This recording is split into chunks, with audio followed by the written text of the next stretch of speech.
Buenas tardes a todos y a todas. Bienvenidos y bienvenidas a este Centro Ágora de Participación Ciudadana. Bienvenidos y bienvenidas al cuarto ciclo, a la cuarta edición, mejor dicho, de este ciclo de conferencias.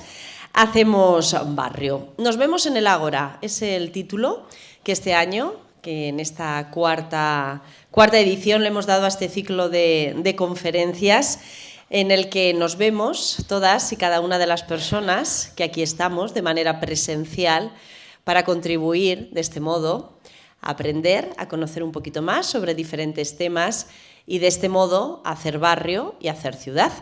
Digo a los que estamos aquí presencialmente, pero también a todas aquellas personas que nos siguen en directo, no sé si todos ustedes lo saben, que todas estas conferencias ahora mismo se están emitiendo en riguroso directo, como se suele decir, vía streaming. Pues también saludamos a esas personas que nos siguen, les damos la bienvenida, como no, y les agradecemos su participación a través de la red y les invitamos a que vayan formulando aquellos comentarios, preguntas, sugerencias que deseen. Y después, en el caso de que las haya, Virgilio las trasladará a nuestro protagonista de hoy. A todos ustedes también les invitamos a que al final de la conferencia, si tienen alguna duda o alguna pregunta, también la puedan formular, pero como ya digo, al final de la conferencia. Bueno, adelantamos también las gracias a todas aquellas personas que ni presencialmente, ni tampoco a través de la red nos están siguiendo, pero que mañana nos van a ver, porque todas estas conferencias se emiten en directo, pero también después se graban, por supuesto, y a partir de mañana mismo nuestro coordinador Virgilio Cencerrado la sube a la página web de Hacemos Barrio. A partir de mañana mismo esta conferencia ya está subida y sabemos que hay mucha gente que después las ve con mucha más tranquilidad, podemos decir. Así que gracias también por hacerlo. Y dicho esto, vamos a saludar, como no, en primer lugar, o en segundo lugar, mejor dicho, a nuestro protagonista de hoy. Él es el maestro, entre otras cosas, pero principalmente maestro, José Ángel Munera Martínez. Muchísimas gracias, José Ángel, por estar aquí, por acompañarnos, por esta conferencia, maravillosa conferencia con un contenido muy, muy, muy interesante. Y como decimos siempre, de este modo también con esta participación, pues esa contribución a hacer Albacete, la ciudad de Albacete, la provincia de Albacete, un poquito más rica, con más conocimientos. Gracias, por tanto. Un saludo también a la Federación de Asociaciones de Vecinos, a la FAVA, Piedad, gracias. Una semana más, muy fiel a este ciclo por estar aquí, al Ayuntamiento de Albacete, por supuesto, también, y a Virgilio Cencerrado, ya lo he mencionado. Gracias, Virgilio. Bueno, es que digo por tu presencia, sin su presencia no haríamos absolutamente nada. Bueno, ya saben, el coordinador y alma mater de este ciclo.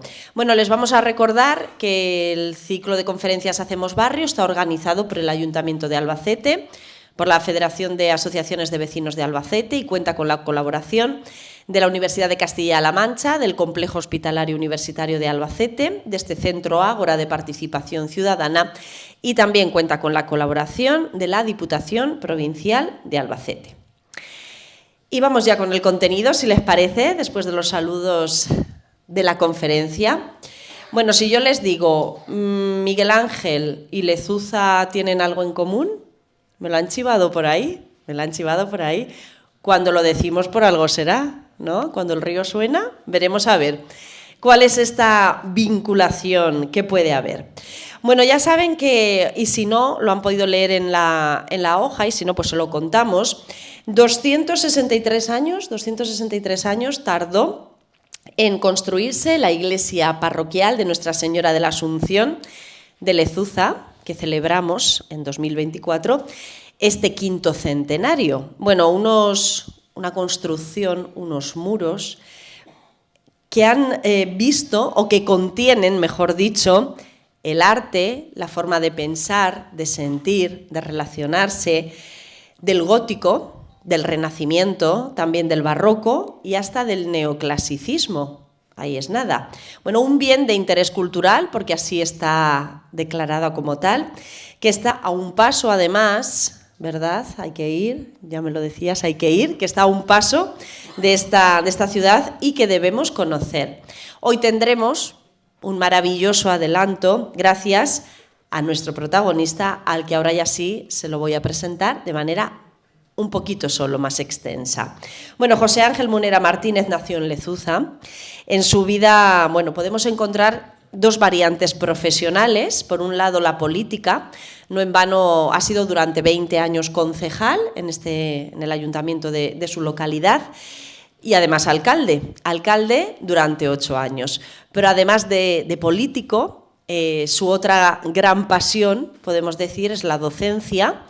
Él es maestro, sobre todo o especialmente en el área de ciencias sociales, geografía e historia en concreto, aunque también ha tenido que impartir, como no, como maestro, bueno, pues otras asignaturas.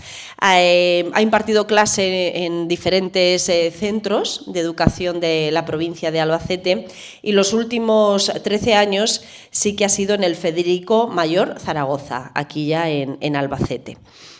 Bueno, este interés o esa especialidad en las ciencias sociales, en la geografía y la historia, esto también le ha llevado a inculcar entre sus alumnos y alumnas pues esa pasión que él lleva, ese afán de investigar, de conocer el patrimonio, la cultura, de todo aquello que nos rodea. Como decimos, su pasión y su forma también de enseñar y de vivir. Bueno, actualmente está jubilado, no lo parece, yo antes se lo he comentado, no lo parece, pero sí, está ya jubilado. Y bueno, entre otras cosas, ha escrito más de una veintena de artículos relacionados con la historia de Lezuza. Recientemente también ha escrito el libro Lezuza y la iglesia de Nuestra Señora de la Asunción, ermitas y otros lugares de culto, historia de la villa. Bueno, es uno de los impulsores o una de las personas que ha promovido la restauración del órgano, ya saben, del famoso órgano de la Iglesia, que fue destruido durante la Guerra Civil Española. De hecho, pues en la revista Albacete, que seguro que les suena o que incluso la conocen, ha publicado algún artículo vinculado precisamente con el órgano, con este órgano de Lezuza. Y también en esta revista ha escrito otros artículos sobre el origen de la patrona de Lezuza e incluso sobre la Tercera Guerra Carlista, que fíjense, a mí me ha parecido muy curioso, decía que se había librado en una aldea, del término municipal de esta localidad, de Lezuza. Hay que ver cuánta historia tenemos alrededor y que al final la desconocemos. Bien, voy acabando. Ha trabajado mucho para que el Ibisosa fuera declarado parque arqueológico, así se consiguió, ya lo saben también, y también ha trabajado pues, para la construcción del Museo Arqueológico o del Centro Agripina. Bueno, miembro además, como no, de la comisión del 5º centenario de esta iglesia. Bueno, hechas las presentaciones, ahora nos queda escuchar con mucho interés esta conferencia, de la que además nos vamos a sorprender bastante con algunos de los datos e informaciones, pero sobre todo la vamos a disfrutar. Así que, cuando quieras, muchísimas gracias.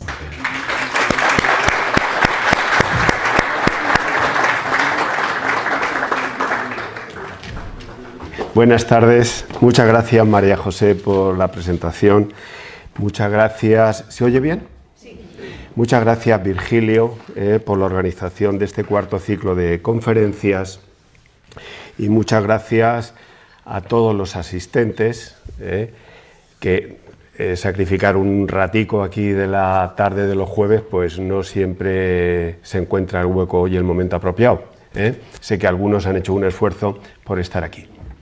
Gracias a los muchos lezuceños que veo por aquí, gracias a compañeros del Colegio de Lezuza, con los que coincidí hace ya muchos años, y gracias también a los compañeros del Colegio Mayor Zaragoza, que veo por aquí algunas caras.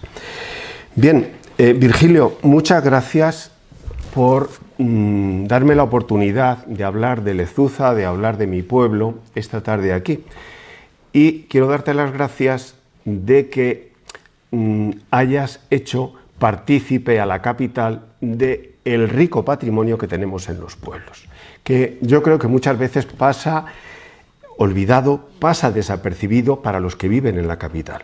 La provincia es muy rica, tiene un gran patrimonio, tiene una gran cultura, y la capital a veces se enfrasca en historias que están bien, pero no mira alrededor. esta es una ocasión que creo que se va a agradecer de conocer otras cosas que tienen los pueblos de la provincia. Bien, como decía María José, he escrito un libro recientemente y que trato fundamentalmente de la iglesia de Nuestra Señora de la Asunción. El título de la conferencia es el 5º centenario de la iglesia parroquial de Lezuza. Se iniciaron las obras en 1524, por lo tanto estamos conmemorando 500 años desde que empezaron esas obras. A ver, Virgilio, que esto ahora... A ver, vale. A ver que pruebe. Vale, ahora. Bien, este es el título del libro. Está publicado por el Instituto de Estudios Albacetenses y tuve la oportunidad de presentarlo en la Diputación en el mes de abril. Os preguntaréis, ¿y por qué sabes que estamos celebrando el 5º centenario? Es la primera pregunta.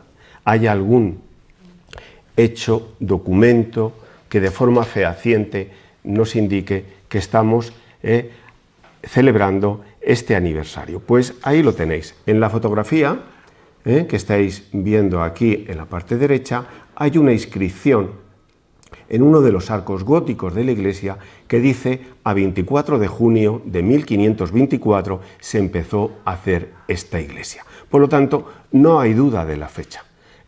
Estamos con una prueba evidente de conmemoración de este aniversario. Lo que tenéis a la izquierda es el logo que desde la comisión del 5º centenario se eligió para esta conmemoración. Es una figura que después podremos ver cuando haga referencia al retablo de la iglesia.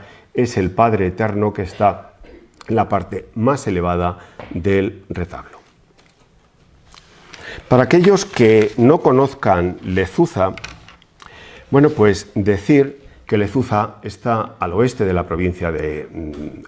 está al oeste de la capital, está en lo que llamamos la comarca del Campo de Montiel.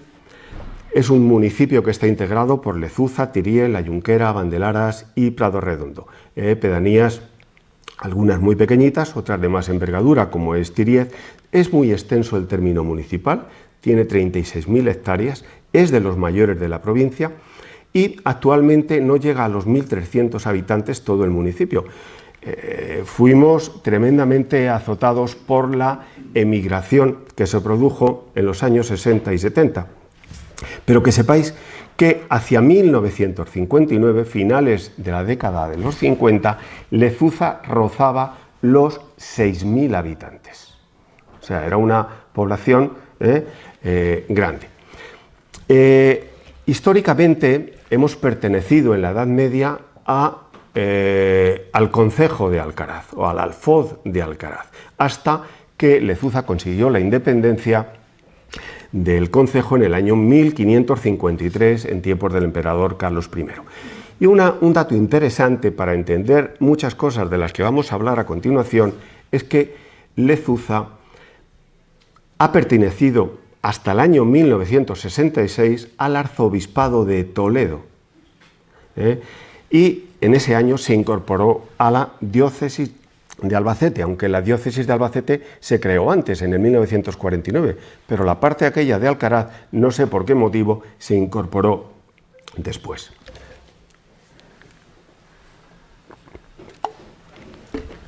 Bien, tenéis una foto ahí desde el Cerro del Castillo, donde se ve de forma imponente, majestuosa, espléndida, la iglesia parroquial. Pues tengo que decir, no fue la primera iglesia que tuvo Lezuza. Lezuza, antes de esta, tuvo otras dos iglesias. Estoy hablando ya de la Edad Media hacia acá, ¿no? La primera de ellas estaba aquí, en esto que estáis viendo. Los que sois de Lezuza o los que habéis ido a Libisosa, reconoceréis esto.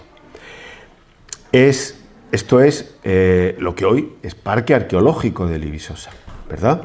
Aquí tenemos la Torre Vigía o el castillo, como la conocemos allí. Esto es el foro de la colonia.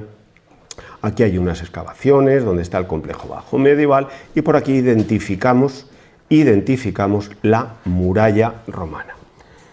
Pues aquí había una iglesia en la Edad Media.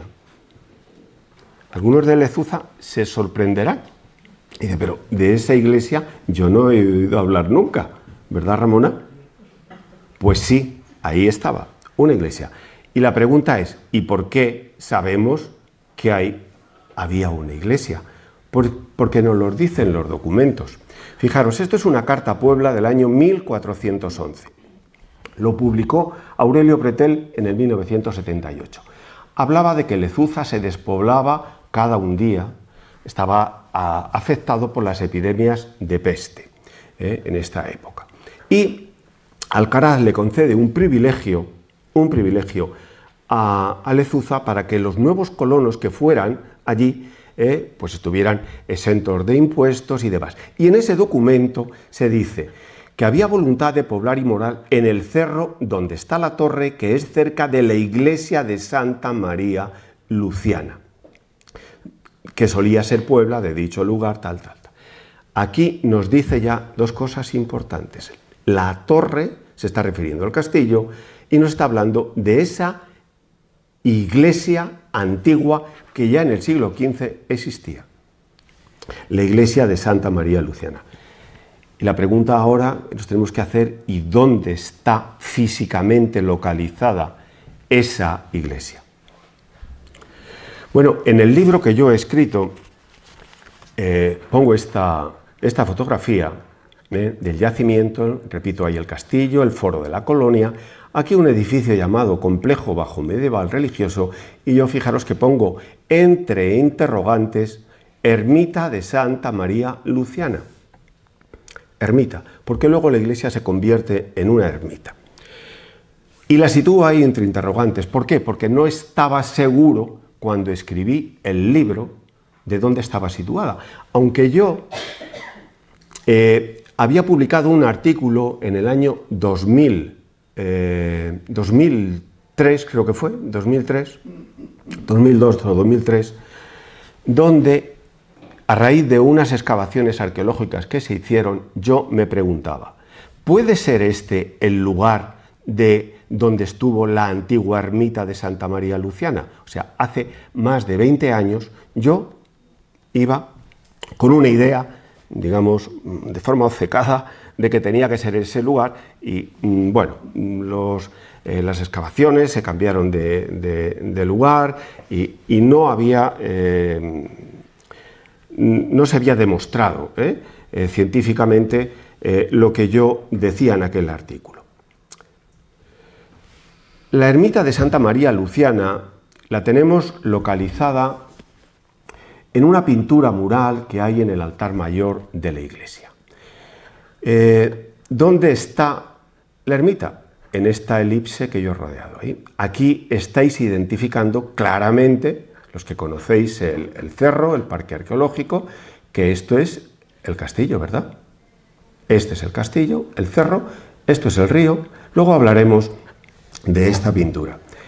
Y esto que tenemos ahí es la ermita de Santa María Luciana. O sea, ya a principios del siglo XVIII, el pintor que hace estas pinturas la localiza, porque estaba plenamente en culto. Esta ermita ha estado en culto desde, por lo menos, desde 1411, que la cita ya Aurelio Pretel, hasta principios del siglo XIX, que hay documentación de su existencia y de que allí se hacían procesiones y se realizaba culto ¿a quién? A la Virgen Luciana. En Lezuza hay muchas Lucías, muchas Lucianas, son herederas de ese culto tan ancestral. Vale, pues ahí la tenemos localizada en esa pintura. Mirad, esto que estáis viendo aquí, algunos lo tendréis identificado. Esto es un edificio que se excavó en el año 2001, es lo que los arqueólogos han dado en llamar complejo bajo medieval religioso. Es un edificio rectangular Tiene un banco corrido todo alrededor, tiene un pavimento de guijarro con dos cruces patadas como esta que estáis viendo y tiene en la cabecera una capilla con barro, ladrillos de barro, ¿verdad? ¿Está claro? Bien, este edificio se excavó en el año 2001.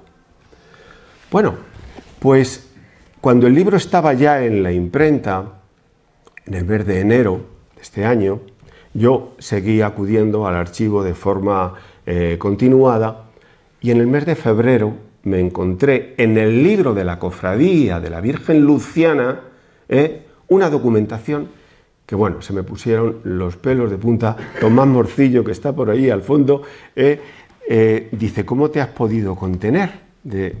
Pues sí, me contuve porque era para dar saltos, gritos del documento que había encontrado. ¿Y qué encontré esa mañana en el archivo? Encontré el siguiente documento, de 1721. Dice, se pagaron a Andrés Camero 300 reales que tuvo de costa el enlosetar la capilla de esta ermita. Enlosetar, estos son losetas de barro. Si aquello podía tener cierta duda, al día siguiente me encontré un documento de 1726 que ponía: se pagaron a Juan Martínez 6.137 maravedíes de enguijarrar la ermita, traer el guijarro y retejarla. Este piso es de guijarro. Por tanto, con estos documentos y otros que no cito, que hacen referencias continuas a la ermita, no hay duda. Este complejo bajo medieval religioso es la antigua ermita de Santa María Luciana. Esta es una novedad que di el día que presenté el libro, pero en el libro los que lo tengáis, los que lo compréis, no vais a encontrar esto que acabo de explicar aquí. Por lo tanto, ya sabéis más que los que no han venido hoy a la conferencia. Bien, así es como se puede ver ahora la ermita de Santa María Luciana. Esto que estáis viendo aquí es la última restauración que se ha hecho, es el decumano máximo, que va por aquí. Esto es la zona de tabernas y la ermita estaba en este lugar que estoy marcando en estos momentos.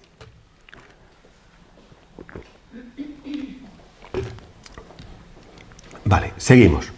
Bueno, pues aquí tenemos una fotografía aérea de la iglesia parroquial, donde voy a señalar algunas partes para aquellos que no la conocéis. Está la nave principal, la más antigua. Esto que estáis viendo aquí es la actual capilla de la Virgen de la Cruz. Esto es la Casa de la Tercia, también un edificio importante.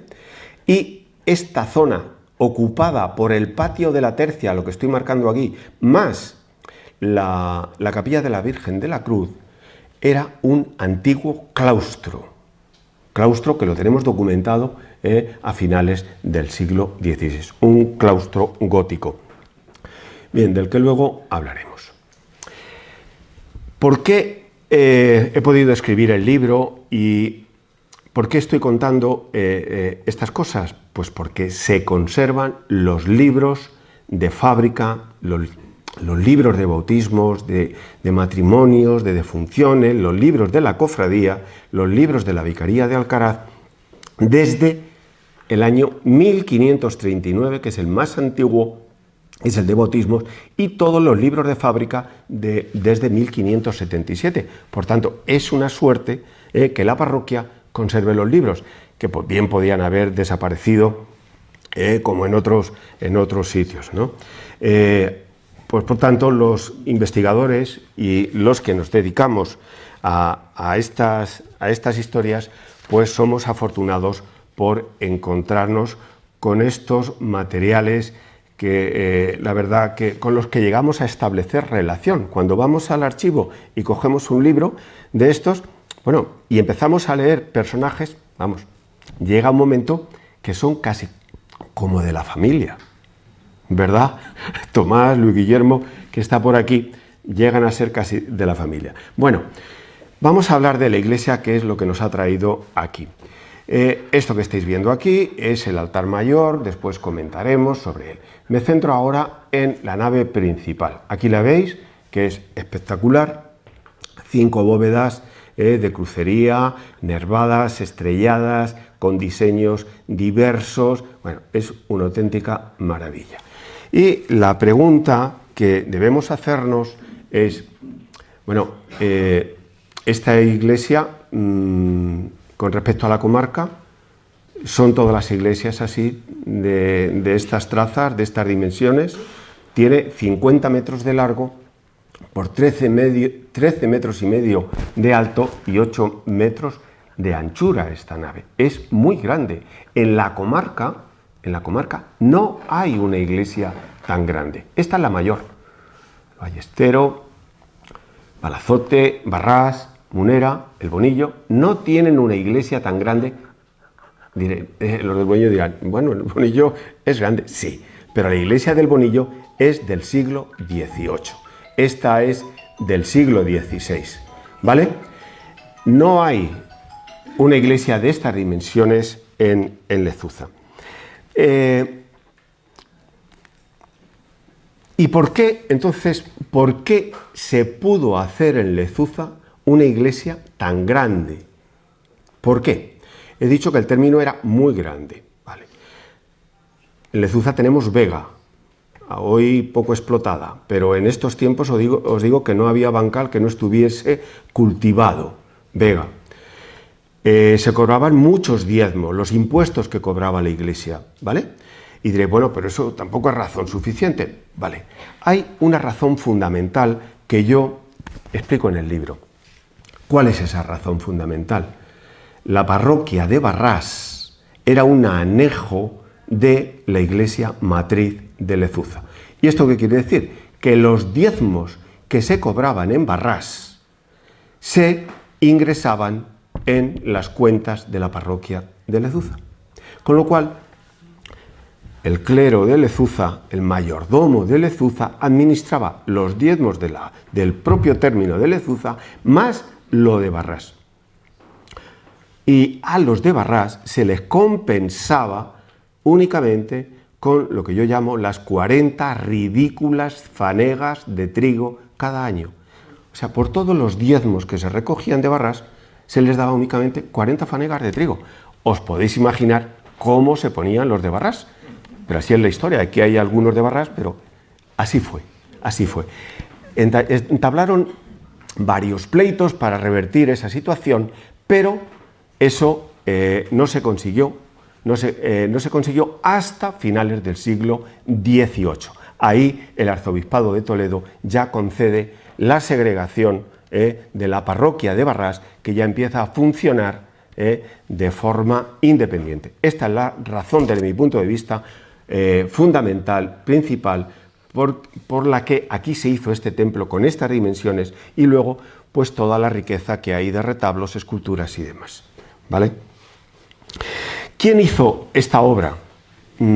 Esta obra de esta nave principal intervinieron canteros vizcaínos. Canteros vizcaínos que nos venían del norte, muy afamados y muy buenos arquitectos y muy buenos trabajadores. Y en el libro aparecen algunos de ellos, como Pedro de Izaguirre, Juan de Golorza, Martín de Lorriaga, Aparicio de Izpicúa y demás. Era normal que en estas fechas, siglo XVI, trabajaran los canteros vizcaínos por aquí, por la provincia de La Mancha, que así se llamaba entonces. Está documentado, así lo ha estudiado Luis Guillermo, por ejemplo, estuvieron trabajando en la iglesia de San Juan, aquí en Albacete, estuvieron trabajando en Chinchilla, en El Bonillo, en La Roda, en Alborea, estuvieron trabajando en Alcaraz también, ¿verdad? O sea, era normal, corriente, que estos canteros estuvieran trabajando. En Lezuza está documentado que trabajaron hasta finales del siglo XVI e incluso en el siglo XVII algunos continúan en la obra de la iglesia. y algunos nos han dejado su huella en el callejero popular del pueblo. Por ejemplo, si yo digo, ahora que está por aquí el alcalde y María Ángeles, que acabo de verlos, en Lezuza tenemos una plaza que hace referencia a estos canteros. La plaza de los Valerianos, ¿cómo la llamamos? Mendieta. La plaza Mendieta, que no hay duda que Mendieta era uno de los canteros que en el siglo XVI nos vino del norte. Bueno, este es el pórtico norte, la portada más antigua, con arquivoltas, una obra ya de transición del gótico al renacimiento. Voy a ir deprisa porque no quiero alargarme. Este es el pórtico norte, es el tercero, se hundió 2 veces, se hundió y se reformó, ¿vale? Este es el último, siglo XVIII. Aquí trabajaron algunos maestros ya, arquitectos o maestros alarifes de Lezuza. Por ejemplo, tengo aquí anotado a Francisco León y tengo anotado a un herrero que trabajó aquí, a José Candel. Y aquí hay alguno descendiente de José Candel, ¿verdad, Carlos? Un antiguo alumno mío, que está aquí en primera fila, es descendiente de este José Candel que trabajó aquí. Su padre, su tío, sus abuelos siempre han tenido una herrería en el pueblo, la herrería de los Candel, que después se les empezó a llamar los Radas, ¿verdad? Bueno, pues ahí tenemos a este José Candel trabajando en Lezuza ya en el pórtico. Bueno, la portada del poniente, la que da la plaza, pongo aquí esta fotografía para que observéis cómo la piedra que había en la colonia de Libisosa va a ser reutilizada en la construcción de la iglesia. No solo en la iglesia, sino en otras en otras casas antiguas del pueblo. Pero bueno, ahí tenéis, por ejemplo, un detalle. En uno de los muros que da aquí al poniente tenemos este resto de cornisa. Un resto de cornisa que sin duda proviene de la colonia romana. Aquí tenemos también una cornisa, está reutilizada. Aquí tengo mis dudas si puede provenir de la colonia de Libisosa. Vale, esta portada se construye en el siglo XVIII y quiero llamar la atención sobre esto. ¿Veis aquí? Estas columnas, ¿verdad? Y estas columnas, ¿a qué nos evocan? ¿Qué nos recuerda esto? En el escudo de España, por ejemplo, 2 columnas ahí, ¿qué representan? Las columnas de Hércules. Las columnas de Hércules que Carlos I ya las puso en su escudo. Yo no sé, pero creo que esto los curas no lo pusieron por casualidad. Fijaros. Esto es una ermita de una pedanía de Lezuza, es la ermita de la Junquera.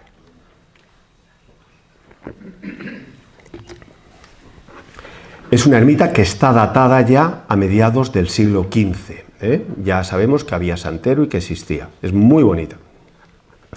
Esta ermita, una de sus pinturas que hay en el interior de la primera mitad del siglo XVIII, aparece el castillo, este es el primer escudo de Libisosa, que por aquí vi y saludé antes a José Zafrilla, que él tuvo el honor de dibujar este escudo allá por 1948-49, ¿verdad?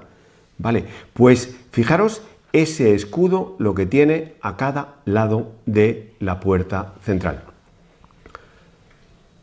2 columnas, con la leyenda Plus Ultra. O sea, las columnas de Hércules, las referencias que se hacen desde la iglesia, desde la ermita, a la Libisosa antigua, a Hércules, a ese pasado glorioso, es continua. Incluso la leyenda, fijaros, pone: Hércules líbico me fundó, Libisosa bona me llamó, Foro Augustana y Luzón fui yo, Roma me engrandeció. Esta ermita era del concejo, era del ayuntamiento, sigue siéndolo. Y bueno, se hace un repaso aquí de la historia de Lezuza, ¿no? los alcaldes, los regidores de la época son conocedores de la historia de Libisosa y quieren plasmarla ahí, en la ermita de su propiedad. Y ponen las columnas de Hércules. Bueno, pues bien, esta es una de las capillas que tenemos, es la única capilla que yo haya documentado como capilla privada, era capilla de los Alarcones, de una familia muy pudiente en Lezuza, que luego se trasladó al Bonillo, y esta capilla es de trazas renacentistas, veis ahí una cúpula oval con las pechinas en bajo relieve, las figuras de los evangelistas con su linterna. Es una capilla muy, muy bonita. Los Alarcones construyeron la capilla para ser enterrados en ella. Esto que estáis viendo aquí, esta rejilla, es la que está ahora tapando y da ventilación a la cripta que está aquí debajo. Luego, con el paso del tiempo, los Alarcones dejaron de enterrarse aquí y fue utilizada por los curas para ser aquí enterrados. Vale, esta pila bautismal es preciosa, es excepcional, pero no me voy a detener en dar detalles de ello. Otra capilla, esta es la capilla que hoy llamamos de la Dolorosa, porque preside en un retablo esta Virgen Dolorosa, una obra que sale del taller de Francisco Salcillo, una obra espectacular. Hemos hablado antes de que en Lezuza, en la iglesia, teníamos un claustro gótico. Bien, aquí tenéis restos de este antiguo claustro. Esto es el patio de la Tercia. El claustro lo hacen los canteros vizcaínos también, está documentado. Y tengo que decir que hay un personaje del que luego hablaremos, que es el bachiller Alonso de Requena y Aragón, que escribe un libro, y nos dice el bachiller que cuando escribe el libro, a mediados del siglo XVII, dice: en el claustro, en el centro del claustro hay un pedestal con una inscripción que hace referencia al emperador Marco Aurelio, hace la transcripción, ¿vale? Dice, y encima del claustro está la estatua del emperador.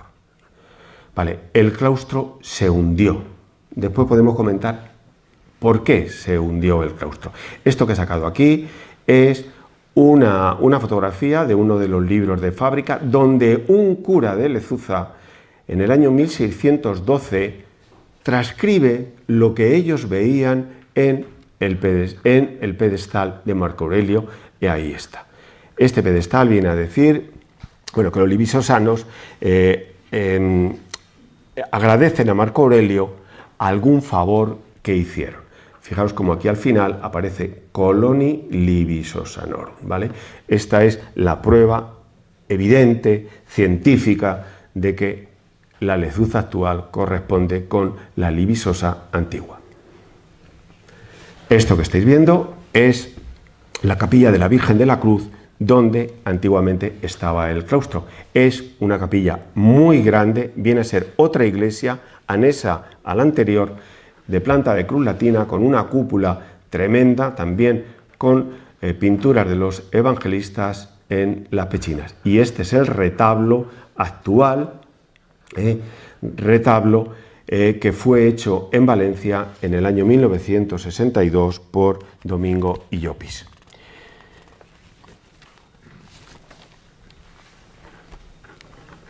A ver, pasamos.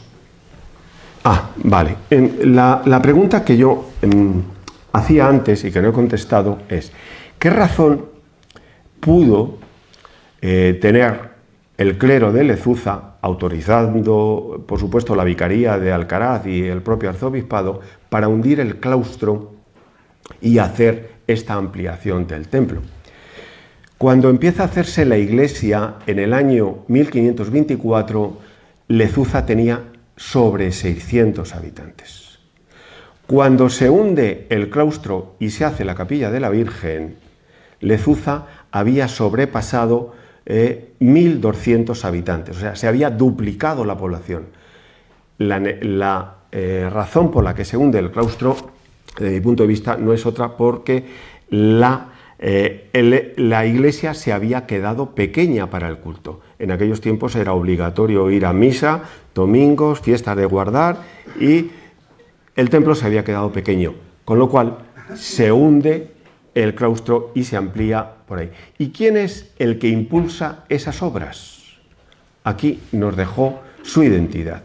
El licenciado don Francisco González Durán, comisario del Santo Oficio, comisario de la Inquisición y cura de esta iglesia, año 1757.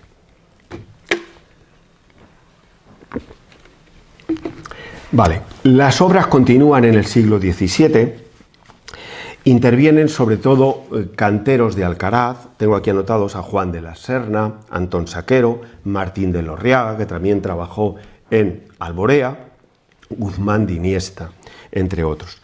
Pero la torre se termina y el chapitel se termina a finales del siglo XVIII. ¿Quién termina el chapitel? El maestro José de la Caballería, el maestro Caballería que aparece en otros documentos. A este cantero, a este personaje, no he podido sacar obras que hubiera hecho en otros sitios, en otros lugares de la provincia de La Mancha. No lo sé si algún día o algún historiador me da señales de quién, más datos de quién pudiera ser y qué hizo este maestro Caballería. Y también trabaja aquí alarifes de Lezuza, como Juan Navarro. Todavía seguimos en Lezuza conservando este apellido y además son muy buenos albañiles. Y Juan José Candel otra vez aparece trabajando, ¿dónde? En el chapitel de la torre. Esto que estáis viendo aquí es el chapitel primitivo de la torre, el que se hizo y se terminó en el año 1787.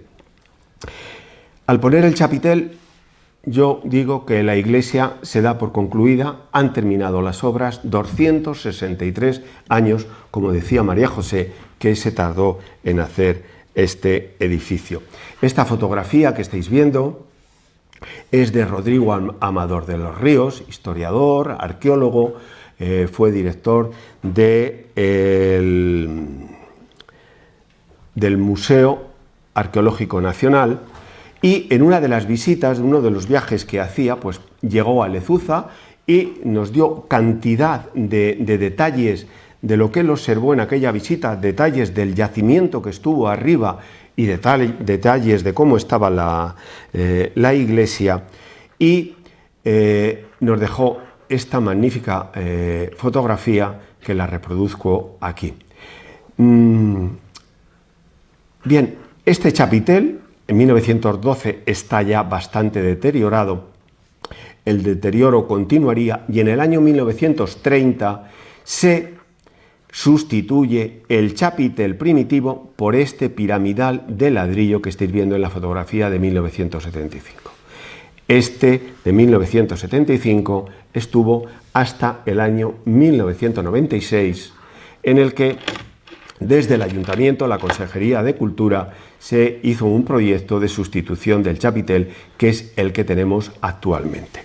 La obra de aquel chapitel fue impulsada por el alcalde y delegado de Cultura, que era entonces Pedro Carlos García, y el arquitecto de Albacete, que lo diseñó, Emilio Sánchez García.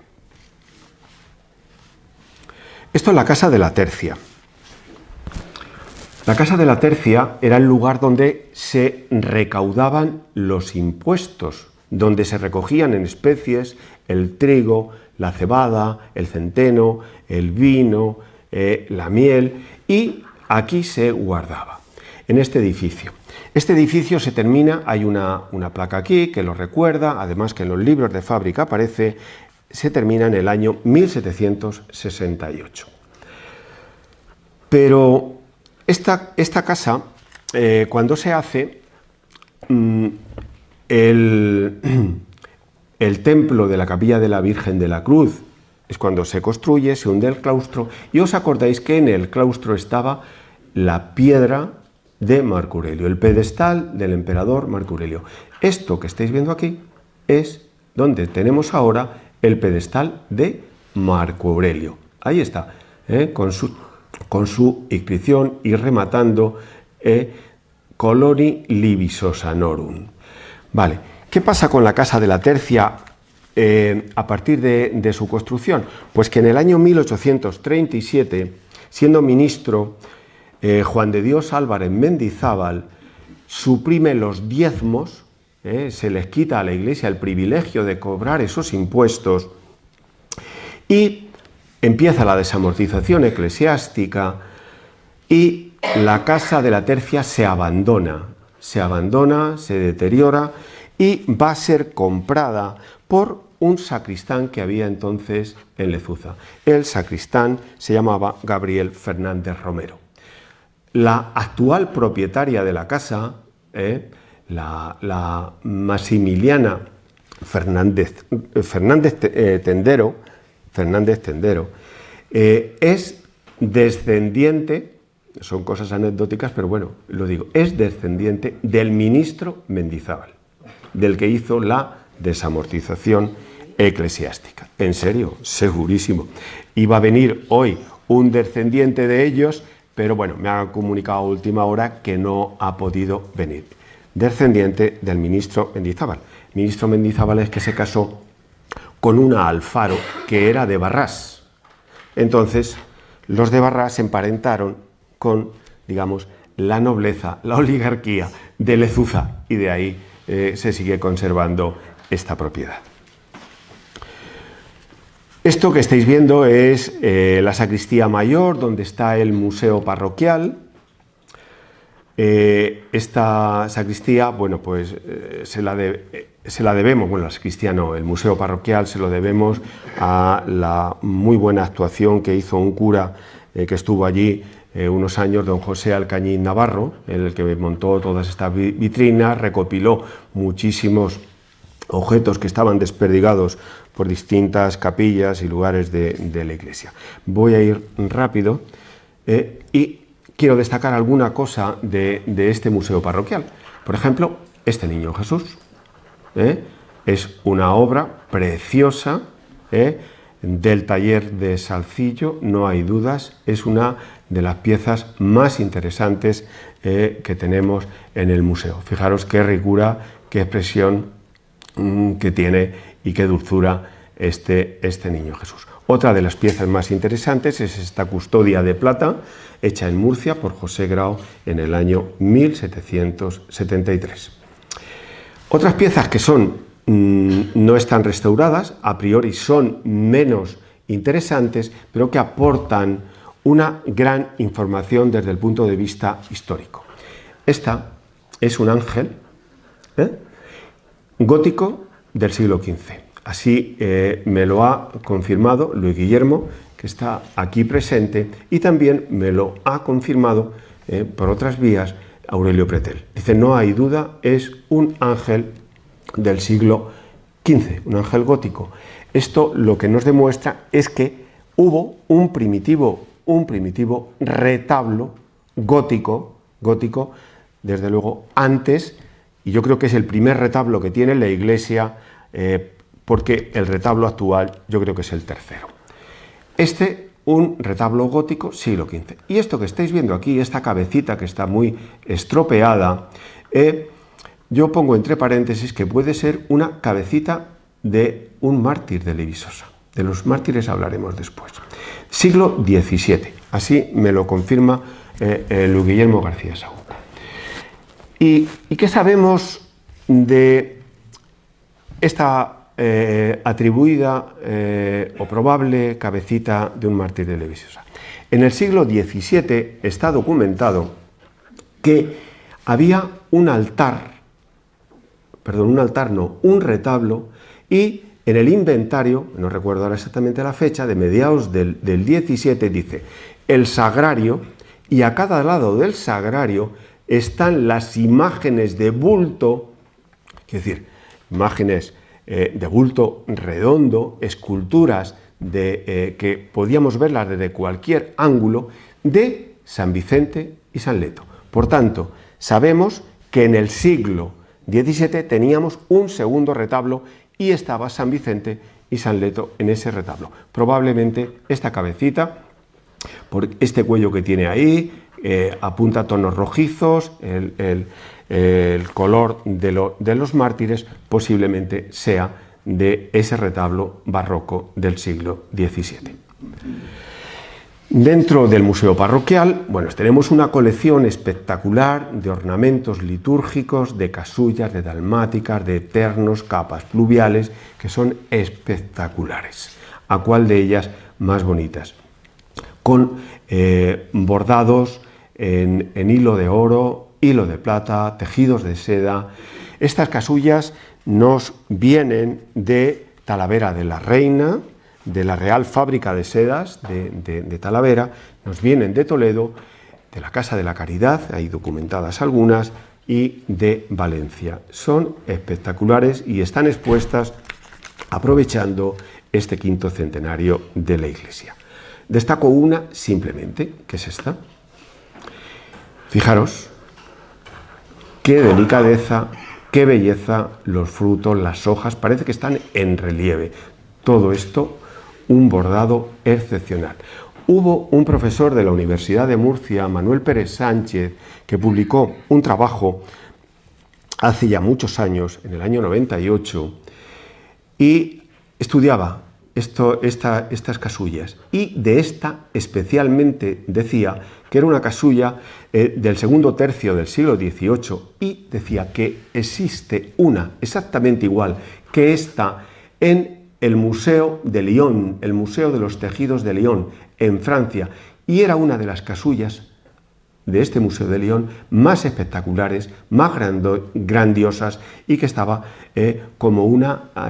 considerada como una de las joyas del museo. Pues bueno, esta casulla, cuyo autor es Jean Ravel, la de Lyon, dice Manuel Pérez Sánchez que esta es una casulla gemela, exactamente igual que ella, que aquella. María José decía que qué vinculación tenemos con Miguel Ángel. Pues hemos llegado a ello.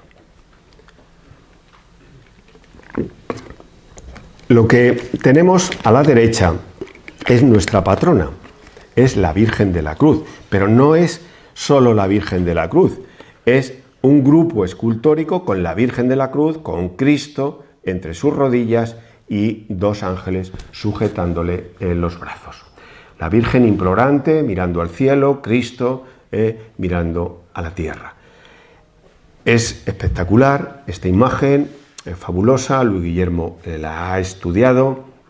Es una obra de transición del Renacimiento al Barroco, y hay un encargo del vicario de Alcaraz cuando visita la ermita de la Santa Cruz, la actual, y le encarga a los alcaldes y al mayordomo que la imagen que había de la cruz estaba indecente, estaba fea, tosca, no gustaba para la época, y le encarga que hagan una nueva imagen. Donde creo, y coincido ahí con Luis Guillermo, donde encargan esa imagen en Toledo. La relación de Lezuza con Toledo era continua en Toledo. Y hace unos años publiqué un artículo en la revista Albacid donde vinculaba la imagen con este dibujo. Está claro, ¿no? Este dibujo lo hace Miguel Ángel, el célebre artista del Renacimiento italiano, en el año 1540. Este dibujo se conoce en la historia del arte como la Piedad de Colonna, porque se lo regaló Miguel Ángel a una amiga suya que se llama Victoria Colonna. Os dais cuenta que es exactamente igual. Este dibujo está ahora en un museo en Estados Unidos, en Boston. La pregunta que yo me hacía es cómo un escultor que yo considero que es de Toledo puede copiar un dibujo de Miguel Ángel. No existía el internet, el WhatsApp, ni esas cosas. ¿Cómo? Le estuve dando muchas vueltas a aquello hasta que un día encontré con Luis Guillermo perdona que te cite tanto, pero es que para mí ha sido la referencia siempre, pero no de ahora, de hace muchísimos años a la hora de estudiar la iglesia de mi pueblo. Es así, perdona si te molesto. Y coincidí con Luis Guillermo, le conté mi preocupación, mis dudas y que no sabía cómo hilar la patrona con el dibujo de Miguel Ángel. Y él me dio un apunte. Recuerdo, en el Museo de Albacete, una tarde, dice, busca en las estampas. ¿Verdad? Las estampas. Bueno, pues me puse a buscar estampas. Las estampas, ya la imprenta ya funcionaba, finales del siglo XVI, por supuesto, y a la gente pues compraba estampas para proteger sus casas, porque no todo el mundo, ni mucho menos, podía tener un cuadro de la Virgen, un óleo en su casa. Pero las estampas eran más fáciles de adquirirlas, con lo cual aquello se divulgaba con bastante soltura. Y me puse a buscar estampas, meses y meses buscando estampas, hasta que di con una estampa, con esta. Esto es un grabado, os dais cuenta que es exactamente igual, un grabado de la Piedad de Colonna, hecho en el año 1546, cuyo autor es Julio Bonasole, un italiano. Esto está ahora en un museo en Londres. Exactamente igual. Lo que hace el grabado, lo que hace Julio Bonasole es copiar a Miguel Ángel. Y nuestro escultor anónimo de Toledo tendría en su taller una colección de estampas y allí que llegaría posiblemente el alcalde de Lezuza o los alcaldes, llegaría el mayordomo de la cofradía de la Veracruz, que es la que encarga la imagen, y elegirían esta. ¿Vale? Por tanto, María José, ya ha quedado claro la relación de Lezuza con Miguel Ángel. Aquí lo tenemos.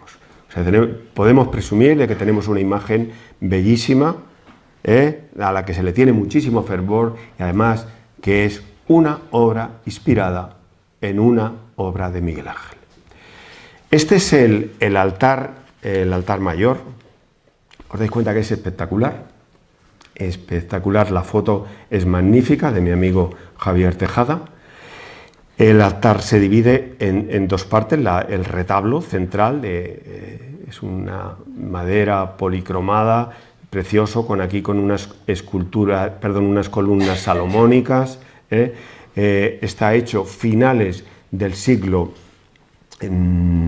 XVII, principios del XVIII, ¿vale? De las pinturas luego hablaremos. ¿Vale? Y del retablo, bueno, os tengo que decir que aquí en Albacete, ¿a vosotros os suena que haya un retablo parecido a este? ¿Dónde será? En la Purísima. En la Purísima. En la Purísima, la iglesia que hay en Carretas, tiene un retablo más pequeñito que este, pero muy, muy parecido. ¿Qué pasa? El retablo de la Purísima está hecho por Francisco Monllor. Este de Lezuza está hecho por los hermanos Monllor, José y Francisco Monllor, los mismos autores. Hay otro retablo espectacular, precioso, más grande todavía que este de Lezuza, no sé si lo conocéis, Villanueva de la Jara, Cuenca. Es el mismo autor, los Monllor. Vale. Del retablo, pues bueno, deciros, está dividido en tres calles, la central, en la parte del ático. Aquí arriba es donde tenemos la figura del Padre Eterno, el que tenéis ahí a vuestra izquierda, el logo, ¿vale? Aquí arriba. Luego aparece el Calvario, ¿vale? La Inmaculada Concepción está presidiendo ahora el retablo. Antiguamente estaba la imagen de Nuestra Señora de la Asunción, en la guerra fue destruida. Aquí, entre las columnas salomónicas, tenemos San Antonio de Padua, todos son tallas policromadas, ¿vale? Y en la parte superior aquí tenemos a San Pedro, en la parte derecha San José, que ahora después veremos una imagen de él, y el San Pablo, ¿vale? Ahí arriba. Bueno, pues un retablo realmente espectacular. Bueno, algún detalle del retablo, rápidamente. Bueno, pues el Padre Eterno, ¿vale? Aquí tenéis, he puesto las restauradoras que lo restauraron en los años 2004-2007. Fue una obra impulsada por el Ayuntamiento en colaboración con la parroquia, luego intervino también la Diputación, la Junta de Comunidades, que nos ayudaron a recuperar el retablo.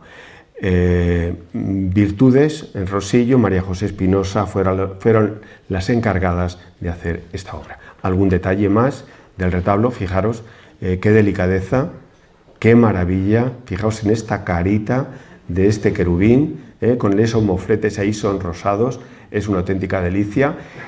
Este angelote que infla el moflete porque está metiéndole aire ahí a la trompeta, es una auténtica maravilla esta obra. Bueno, dentro del retablo destaco estas dos esculturas, a San José, con unos estofados, una policromía exquisita, y María Inmaculada, las dos imágenes del siglo XVIII. María, una belleza extraordinaria la que tiene el manto de la Virgen con esta policromía. Esta imagen, Luis Guillermo, te acordarás que la elegiste para presidir una exposición aquí en Albacete en el año 2013. La pusiste en la parte más importante, en un retablo que se construyó de pladur, ¿verdad?, en el Museo de Albacete, con motivo de la exposición, creo que la titulasteis Fides, que erais comisarios, Luis Enrique y tú mismo, ¿verdad? Esta imagen la colocasteis en el sitio principal, porque se lo merecía. Ahí está. Esta es una fotografía que me ha pasado un historiador, Vicente Carrión, que la puso el otro día en una conferencia que dio aquí, en este mismo lugar. Aquí tenemos la Inmaculada de Lezuza. Y estos son 7 tablas del convento de las franciscanas de Alcaraz. Vamos a pasar a hablar ahora de las pinturas murales, que encierran el retablo. Las pinturas murales son hechas por Pedro Guzmán, vecino de Sevilla, así aparece identificado en los libros de fábrica. ¿Y qué representan las pinturas murales? Bueno, pues representan el pasado de Libisosa. ¿Qué tenemos aquí? Predicación de San Pablo, martirio de San Vicente y San Leto. Todo esto está relacionado también con Vicente y Leto. Y en la parte superior de la bóveda, entre los terceletes, aparecen aquí angelotes, querubines, con diferentes instrumentos musicales. El autor, aparece su nombre, que nos lo deja aquí grabado para que no se nos olvide, Pedro de Guzmán, y él se siente libisosanorum, se siente libisosano, se identifica plenamente con la historia de Lezuza. Para entender el retablo, tenemos que comprender a un personaje que escribió esta obra, el bachiller Alonso de Requena y Aragón, presbítero, cura natural de la villa de Lezuza. Escribió un libro que se publicó en el año 1647 en Madrid, titulado el libro Venida del apóstol San Pablo a España, predicación en ella, y cómo estuvo en Libisosa, hoy Lezuza, su fundación y antigüedad, y martirio de San Vicente y San Leto, hermanos, patronos y naturales de Toledo. ¿Quién era este personaje, el bachiller Alonso Requena y Aragón? Pues además de que él mismo lo dice, que era natural de Lezuza, era cura, de familia hidalga, rica, en Lezuza, en la carretera que va de Lezuza a Tiriez, hay una aldea que se llama Casa Requena. Sin lugar a dudas pertenecía a este linaje. Él estudió en la Universidad de Alcalá de Henares, se licenció en leyes. Tengo documentado que estuvo 48 años como mínimo, de cura en Lezuza. ¿Os imagináis el poder que tendría este hombre? 48 años de cura, había más curas, pero este continuó 48 años. Natural de allí, de familia rica, su padre médico, su familia alcaldes y regidores. Sería el no va más. El poder religioso, el poder económico e incluso el poder político que tenía este individuo era tremendo. Pues escribe el libro entre 1633 y 1637, 4 años, aunque se publica después, sobre Lezuza y sobre San Pablo y el martirio. Vale. ¿Cuál es el objetivo del bachiller Requena? Ilustrar su patria, engrandecer su patria, esas cosas que él conoce, darlas a conocer no solo a sus convecinos, sino a nivel nacional. Vale. El contexto histórico en el que escribe Requena esto tenemos que entenderlo, porque si no seremos incapaces de saber cuál es su mensaje. El Concilio de Trento ya ha terminado, estamos en pleno periodo de la Contrarreforma católica, la Inquisición está actuando, tenemos guerras de religión en Europa, hay que detener el avance del protestantismo como sea, y en este periodo que él escribe el libro hay una eclosión de apariciones de vírgenes, de santos, de mártires por todo el país. Y pregunto yo, ¿había algún sitio mejor para que aparecieran mártires y santos que la colonia romana de Libisosa? ¿Que todavía se veían restos de la colonia? Pues era el lugar ideal. Las fuentes que utiliza el bachiller Requena para escribir el libro, algunas son muy fiables, como Plinio, Ptolomeo, que lo cita, y hay otras que no son tan fiables. Y quiero aquí decir un nombre, el padre jesuita Jerónimo Román de la Higuera. El bachiller Requena bebe mucho del padre jesuita Jerónimo Román de la Higuera. Simplemente decir que este individuo, Román de la Higuera, en el siglo siguiente, siglo XVIII, fue acusado de ser un falso cronicón. San Pablo. Aquí lo que hace el pintor Pedro Guzmán, que es el que hemos dicho que hace las pinturas, lo que hace es copiar iconográficamente el libro de Requena. Lo que escribe Requena en su libro nos lo pinta Pedro de Guzmán. Requena habla de la predicación de San Pablo, pues aquí está San Pablo predicando en una piedra, sobre una piedra, y convenciendo a los magistrados romanos de la fe cristiana. Y dice Requena que convierte a la fe a Probo, el gobernador romano de la ciudad, y a su mujer Santipe. Bueno, pues aquí aparece el nombre de Probo y el nombre de Santipe. Está claro que no hay, que Pedro Guzmán lo que hace es copiar a Requena. Ahora bien, os tengo que decir, y podemos afirmar que San Pablo estuvo en Lezuza, estuvo en Libisosa. El bachiller Requena dice que sí, que estuvo en el año 64. Cierto es que hay una epístola de San Pablo a los romanos que él anuncia que tiene intención de venir a Hispania. Se ha podido confirmar científicamente de que San Pablo estuvo en Hispania. Hay autores que dicen que sí, que entró por Tarragona, otro por Cartagena, hay otros que dicen que es probable que viniera y hay otros, la mayoría, que dicen que no está documentado científicamente que viniera. Requena lo dice así y así se pinta.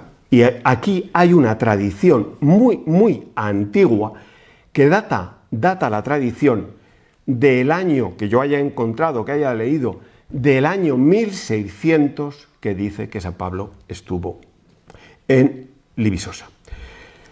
Esa tradición continúa. En el siglo siguiente, fijaros, he encontrado documentos que hablan sobre una piedra sobre la que predicó San Pablo. Los que sois de Lezuza lo habéis oído esto. La piedra sobre la que predicó San Pablo, ¿verdad? ¿Dónde estaba esa piedra? Y según los documentos que hemos encontrado, la piedra estaba en la ermita de Santa María Luciana, aquella ermita de la que hemos hablado que estaba en el Cerro del Castillo. Vale, estaba. Y ahí, en documentos, por ejemplo, de 1723, el vicario, cuando va a visitar la ermita, dice que hay tradición de que en esta villa, que el glorioso apóstol San Pablo predicó puesto de pie en ella. Y también, luego, en el año 1785, en otra relación, también habla de la piedra y que tenía fama de ser milagrosa. Martirio de San Vicente y San Leto es otra de las cosas de las que nos habla Requena. Cuenta Requena, en su libro, de que dos hermanos naturales de Toledo vienen a Libisosa huyendo en las persecuciones de los romanos. Aquí son apresados, se les va a torturar y, como no reniegan de la fe cristiana, al final terminan quemados vivos en un lugar que Requena dice que es el Vallejo de los Santos o Vallejo de los Mártires. En este lugar, luego siguiendo las pinturas, Requena cuenta de que Vicentileto se aparecen a una joven Máxima y le revelan dónde estaban las cenizas de estos santos y le encomiendan que en este lugar se construya un templo en la memoria de los santos. ¿Os habéis dado cuenta de esto? Tenemos aquí la pintura que ya pusimos antes, que está el castillo, la ermita de Santa María Luciana, y esto es el río, ¿vale?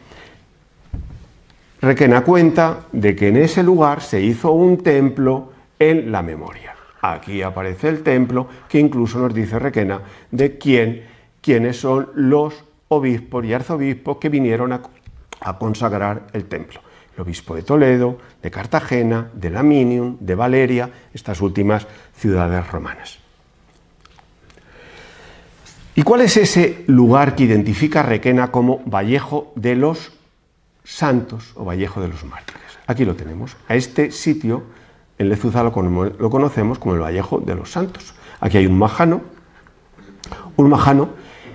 que hay un montón de cerámica romana, teja romana, terra sigilata, en fin, es impresionante, pero que no hay que hacer excavación, es simplemente, ahora que es el tiempo de las setas y vamos a coger setas allí, nos encontramos seguro más cerámica que setas.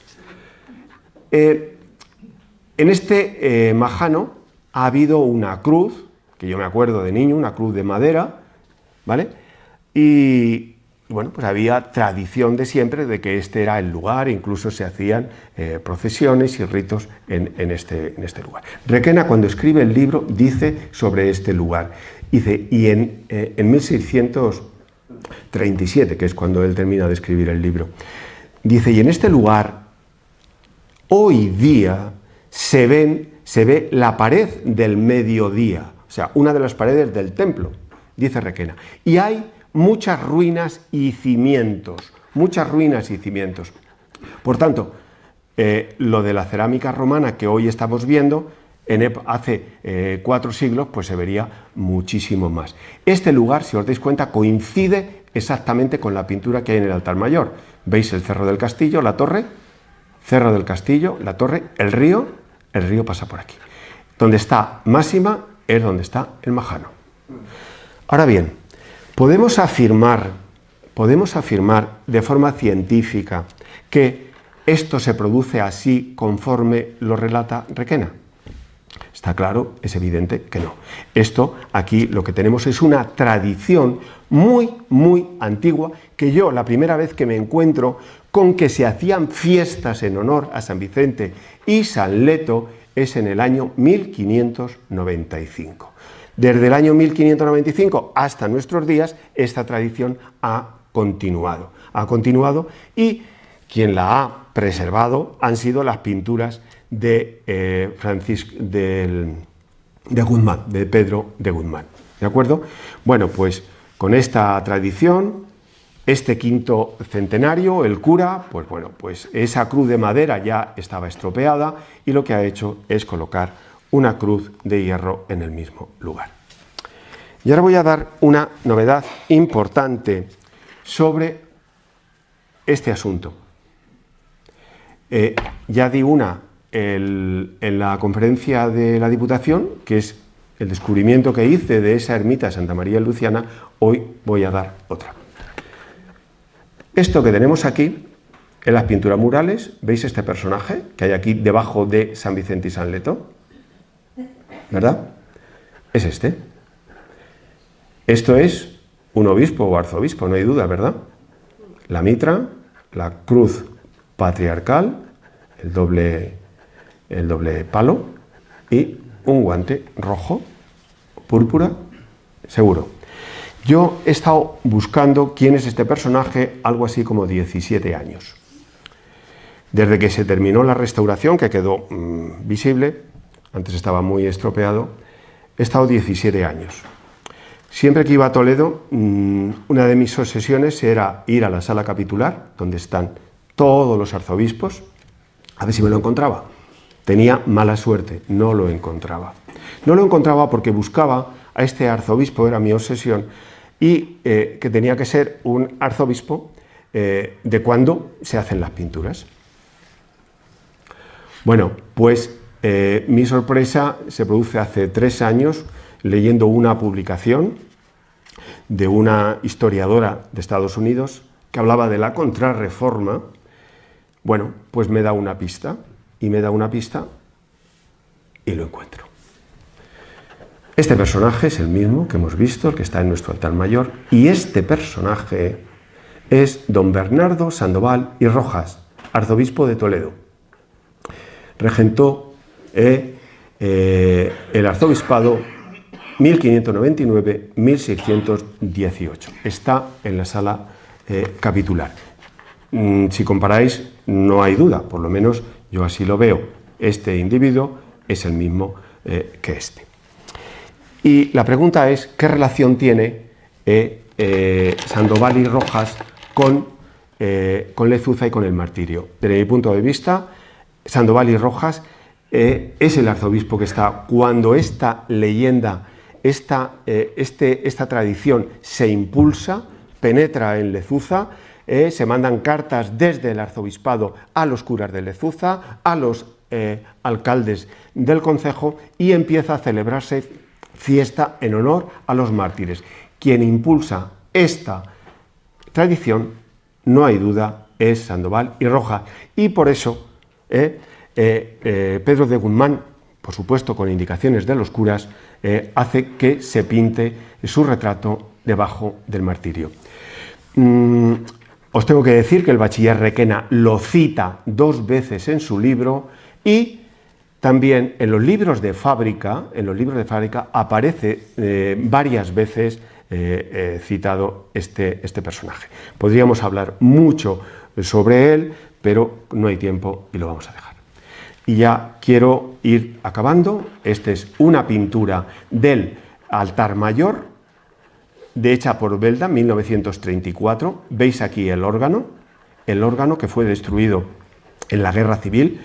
Espectacular. Fijaos cómo en la batalla del órgano se mete casi en la mitad del templo. Este es el órgano en una foto ampliada. Es el tercero de los órganos que tuvo la Iglesia.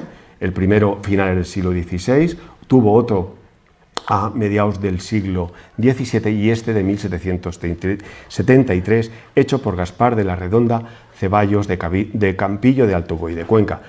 Espectacular. Y los tallistas que trabajaron, José Castel de Villahermosa y Juan de Rivas del Bonillo. José Castel de Villahermosa, ¿os suena algo? Castel de Villahermosa. ¿A quién? A Manuel Pérez Castel. Manuel Pérez Castel, que falleció hace poco, de Villahermosa. Bien, en una de las visitas que hizo a Lezuza hace muchos años, él era alcalde, y estuvimos viendo la iglesia, y se lo dije, digo, aquí trabajó un antepasado tuyo, hizo la caja del órgano. Dice, no me digas. Digo, sí. Se informó, digo, busca en tu genealogía. Se informó y descubrió que en Villahermosa sus antepasados remontándonos al siglo XIX y más atrás, se dedicaban a la escultura, la ebanistería, carpintería y demás. Bueno, pues aquí tenemos un antepasado de José Castell de Villahermosa. El dorador fue Gabriel Mira, de Aspe. Trabajó también, por ejemplo, en el santuario de la Virgen de Cortes, trabajó en la ermita de la Virgen del Espino, en Lietor y en otros lugares. Bueno, vamos. Desde hace 6 años creamos una asociación, la Asociación de Amigos del Órgano Histórico, con la idea de recuperar el órgano que fue destruido, como comentaba, durante la Guerra Civil. En esa asociación, dirigida y liderada por el alcalde del pueblo, que está aquí, Alfonso, se puso en marcha en colaboración con el cura que había entonces, don Alfredo, que ya desgraciadamente falleció, pero que bueno, la parroquia sigue apoyando, el obispado, la Junta, la Diputación, y luego colaboraciones de los vecinos de Lezuza, de mucha gente de Albacete y de provincias del Levante, de Cataluña, de Madrid, del País Vasco, que tienen apego a Lezuza, y a través de los donativos estamos consiguiendo fondos, creo yo que suficientes, o casi suficientes, para terminar la restauración. Espero que el año que viene, si las cosas van como deben, estamos celebrando el concierto inaugural. Si alguien se anima y no ha colaborado y quiere colaborar, a tiempo está. La cuenta que tenemos operativa es la de Global Caja. Bueno, pues aquí tenéis unas fotos. La restauración de la caja está ya terminada, la ha hecho Lietor. Fijaos cómo estaba, todo eso encalado, bueno, el proceso ahí de restauración, polvo acumulado en el dosel de casi 300 años. Ahí está José Martínez Soler y François Boutin, que son los restauradores que se están encargando de estos trabajos. La reconstrucción se está llevando a cabo en Teruel, en Villel, por la empresa Carlos Álvarez. Ahí tenemos las fuelles del órgano. El órgano va a funcionar exactamente igual y con las mismas características, los mismos registros que tenía en el siglo XVIII, cuando se construyó. Tiene doble teclado, 34 registros y 1.489 tubos. Aquí tenéis otras fotos de los tubos, esto es de este verano. Se han colocado los tubos de la fachada, se han colocado algo más o menos, más o menos sobre 40 tubos, hasta los 1.489 todavía quedan, pero bueno, está en proceso y parece ser que las cosas van a estar terminadas para el año que viene. Lezuza tiene un rico patrimonio. Hemos hablado de la iglesia, podríamos hablar de otras cosas, de ermitas y demás. Aquí he puesto unas fotos del Parque Arqueológico de Levisosa. Fijaros qué espectacular las imágenes, cómo se encuentran las piezas. María José, tienes que ir a verlo. Fijaros, es una ciudad sepultada, es la Pompeya ibérica, está enterrada la colonia y el Oppidum ibérico. Por lo tanto, bueno, es seguramente el yacimiento más potente, con más futuro de toda España. Esto que tenéis aquí es el Museo Arqueológico, novedoso, vanguardista, espectacular, y no puedo dejar de citar al Museo Etnográfico de Tiriez, también, que es de lo mejor en su estilo que hay en Castilla-La Mancha. Y nada más, pues decir que para mí ha sido un placer estar aquí, hablar de Lezuza, hablar de la iglesia, hablar de mi pueblo. Espero los que sois de Lezuza que hayáis aprendido algo, que esto os sirva para ver la iglesia con otros ojos, que la valoréis, que la disfrutéis, que os sintáis orgullosos de este monumento que tenemos declarado BIC en el año 1982. Los que no sois de Lezuza, os animo a visitarla, la iglesia y el rico patrimonio que tenemos en el pueblo a que he aludido anteriormente. Algunos de vosotros me preguntabais al entrar que dónde se podía comprar el libro, que teníais interés por comprar el libro. Os tengo que decir que, además de que se vende en el Ayuntamiento de Lezuza, aquí se puede comprar en la Librería Popular y en Erso, al módico precio de 12 o 13 euros. Ha salido muy económico porque se han hecho muchos ejemplares, con lo cual se ha abaratado el coste. Para mí, como digo, es un placer haber estado aquí y gracias a todos vosotros por haber tenido la paciencia de aguantar hasta el final. Muchas gracias.